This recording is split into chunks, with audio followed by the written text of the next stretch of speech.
बोल सच्चे दरबार की जय। बोल सियापत रामचंद्र की जय। नाथ कौशल नाथ के साथ कुशल गए नाथ, रामा साथ कुशल गए नाथ। मिथिला अवध विशेष ते जगु सब भयउ अनाथ, सियापत रामचंद्र वद जय शरणम शंकर हरि ओम जय जय सिया राम। नहीं तो हे नाथ, कुशल क्षेम तो सब कौशलनाथ दशरथ जी के साथ ही चली गई। उनके चले जाने से यूं तो सारा जगत ही अनाथ, स्वामी के बिना असहाय हो गया, किंतु मिथिला और अवध तो विशेष रूप से अनाथ हो गए। तो कौशलपति गते सोने जन को सब लोक शोक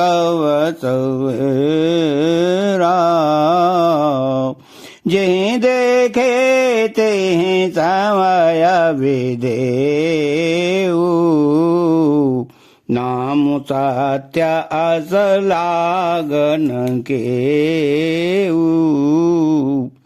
अयोध्या नाथ की गति, दशरथ जी का मरण सुनकर जनकपुरवासी सभी लोग शोक बस बावले हो गए, सुध बुध भूल गए। उस समय जिन्होंने विदेह को शोक मग्न देखा, उनमें से किसी को ऐसा न लगा कि उनका विदेह दयाभिमान रहित नाम सत्य है, क्योंकि दयाभिमान से शून्य पुरुष को शोक कैसा।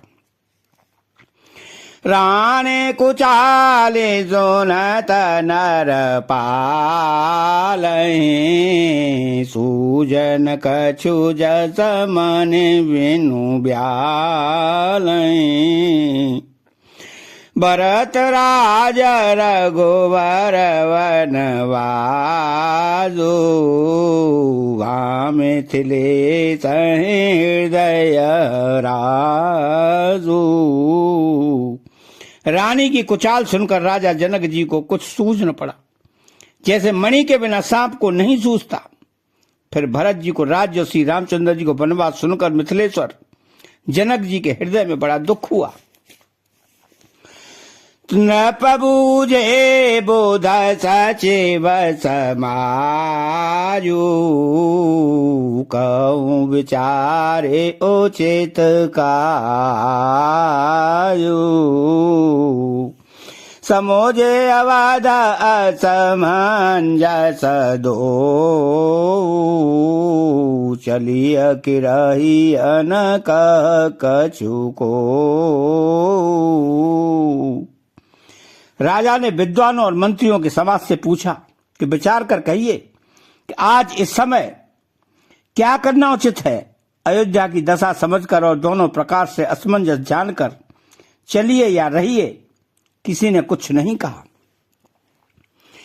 तन्नपहि धीर धरे हृदय विचारी, पठये अवध चतुर चरचारी। बूझे भरत सत्यभाव को भाऊ, आए बेगिन होए लका। जब किसी ने कोई सम्मति नहीं दी, तब राजा ने धीरज धर हृदय में विचार कर 4 चतुर गुप्तचर अयोध्या को भेजे और उनसे कह दिया कि तुम लोग श्री राम जी के प्रति भरत जी के सद्भाव, अच्छे भाव, प्रेम या दुर्भाव, बुरा भाव, विरोध का भाव, यथार्थ पता लगाकर जल्दी लौटाना, किसी को तुम्हारा पता न लगने पावे। तो गए अवध जर भरत गते, बूझ दे के करतूत रामा, बूझ दे के करतूत। चले चित्रकूट भरतो, 4 चले ते रूत। सियापत रामचंद्र पद जय शरणम शंकर हरि ओम जय जय सिया राम। गुप्तचर अवध को गए और भरत जी का ढंग जानकर और उनकी करनी देखकर जैसे ही भरत जी चित्रकूट को चले, वे तिरहुत मिथिला को चल दिए।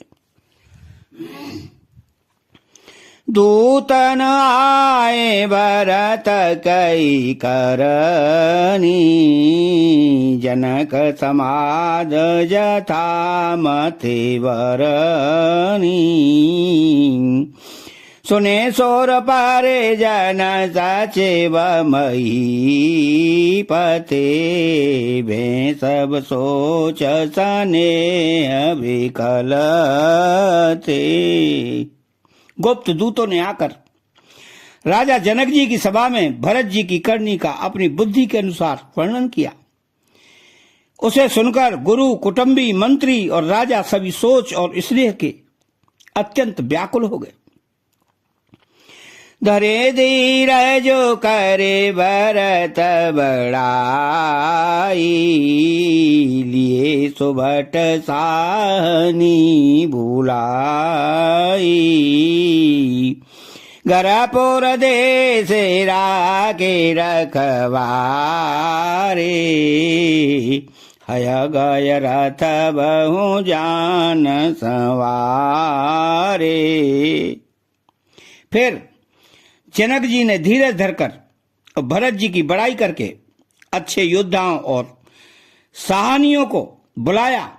घर, नर और देश में रक्षकों को रखकर घोड़े, हाथी, रथ आदि बहुत सी सवारियां सजवाई। दुघरी साज चले तत्काला, किए विश्राम गम गमहि पाला।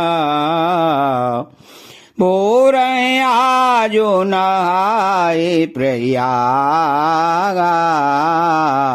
चले जमुना उतरन सबोला। ये दुघड़िया मुहूर्त साध कर उसी समय चल पड़े। राजा ने रास्ते में कहीं विश्राम भी नहीं किया।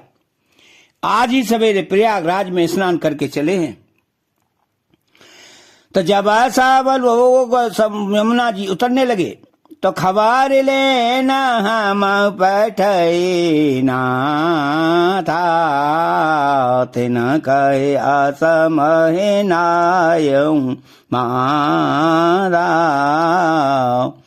साधक रात 6-7 दीने, मुनिवर तोरत विदाचर कीने। तब हे नाथ, हमें खबर लेने को भेजा। उन्होंने ऐसा कहकर पृथ्वी पर सिर नवाया। मुनि श्रेष्ठ वशिष्ठ जी ने कोई 6-7 भीलों को साथ देकर दूतों को तुरंत विदा कर दिया।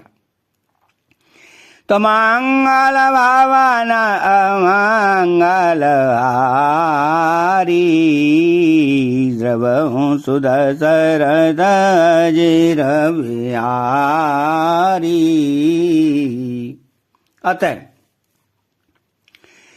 चैनल को सब्सक्राइब करें, बेल आइकन घंटी को दबाएं और कमेंट बॉक्स में एक प्यारा सा श्री राम के नाम का कमेंट लिखें। बोलो जय श्री राम, बोलो सच्चे दरबार की जय। बोल सियापत राम।